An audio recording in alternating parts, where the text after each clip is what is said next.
Welcome to the Cannes Diversity Collective at Inkwell Beach. Tell us about, is this your first experience at Cannes? This is my first experience at Cannes Lions. Cannes Lions, okay. Not Cannes. I've been to Cannes many times to just hang out vacation. Oh, nice. I've been to the Cannes Film Festival. Oh, wow. How does that compare to this? They're both huge. They're both The huge. Cannes Film Festival is legendary and it's a lot bigger, but both of them are wonderful. So this is an interesting arena, stage, forum, festival, whatever you want to call it, simply because the whole focus is on diversity and inclusivity, right? As a black man, as a CEO of a major multi-million-dollar corporation that's black-owned, Yes. managed and operated, do you think things like this is necessary? And if you don't, it's okay. I just want to get your perspective on it. I'm loving it. Okay. I am loving that.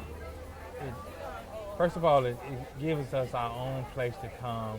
The signs here had everybody saying "Welcome home," and a lot of the African American attendees here are very, very excited, having a pavilion of their own.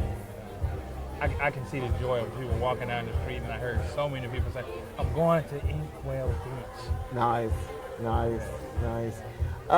Tell us a little bit about what's happening with your industry right now. And why I'm asking that question is, you also, on top of running a corporation focused on the African American market or just the black global market in general, you also run a magazine that's focused on the African American lifestyle and curating African American images, etc.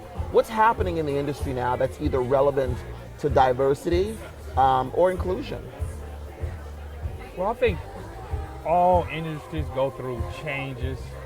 You know, the hair care has been through a lot of changes where people go from straight hair to curly hair to braiding hair to natural hair to relaxed hair to organic hair. Just To no hair. to no hair, Exactly. to beards, to no beards, Right. to kinky, to curly, Right, to exactly. wavy.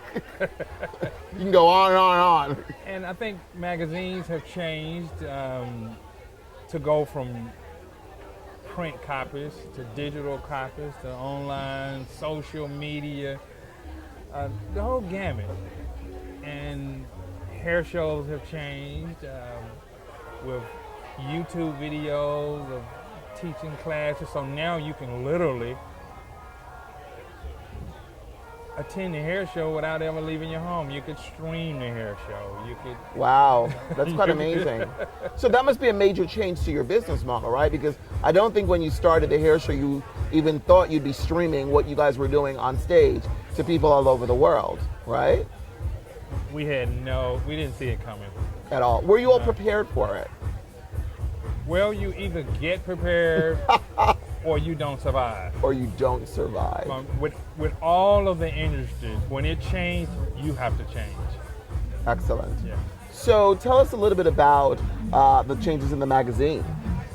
The magazine has changed.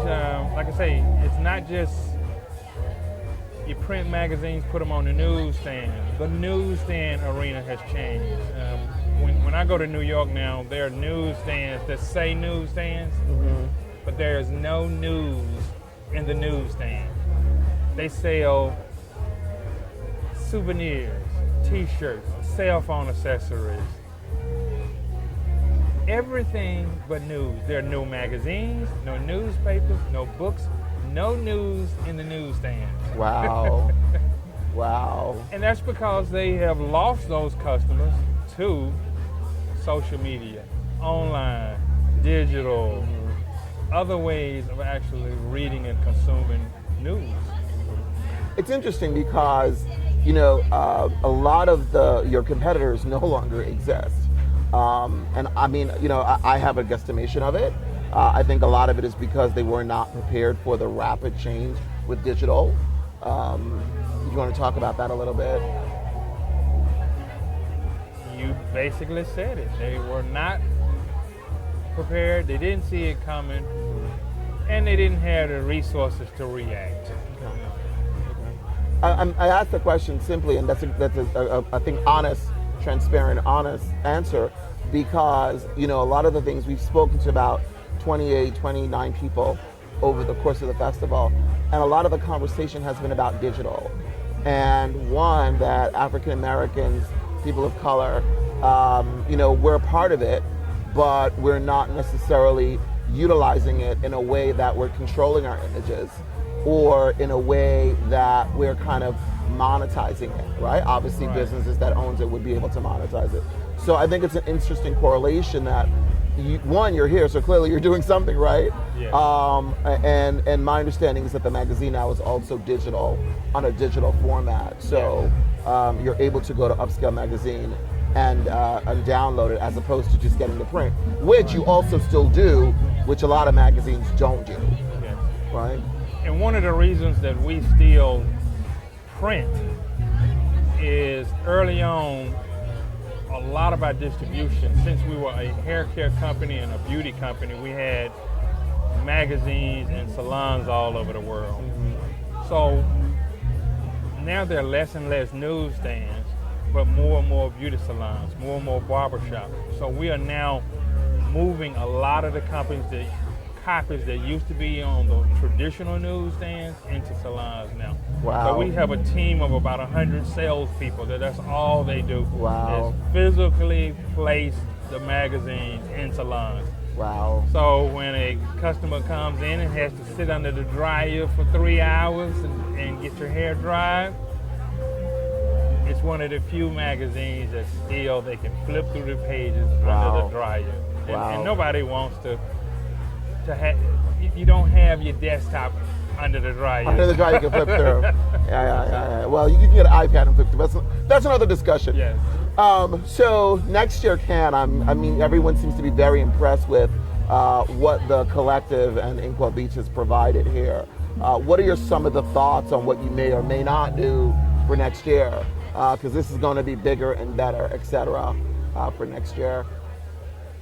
Well, my thoughts are, since I have come for the first time and been so impressed, I am going to commit to be a better and bigger partner next year than this year. Excellent. And like I say, when I walked and saw the actual layout, and Pretty impressive, right? oh, very impressive. Very impressive. Very organized. The sound and light stage, the beach, the backdrop, the food setup. The food! Some of the best chefs in the world. In the cooking, world. And the food has been wonderful. Yeah. Yesterday I had lamb meatballs. Today Lamb? I had from the Mediterranean. And today gosh. I had fried chicken, macaroni, cheese. So Really authentic, really good food. Authentic. Good. Excellent. Thank you so much. We look forward to next year. And hopefully this has exceeded all of your expectations. It has definitely exceeded all of my expectations. Not only exceeded my expectations, made me proud. I mean, when you walk into this place, every African American has to feel the pride and joy that comes. Yeah, I think they've done a beautiful job in really making sure you feel that. One, because you see a reflection of yourself, but you also see a multiplicity of other diverse cultures as well. And everybody really enjoying the power of creativity, the power of media and artistry, and just everybody just being together, sitting down, having conversations, and learning from each other. Yeah. It's a great story to tell. Thank you so much. All right.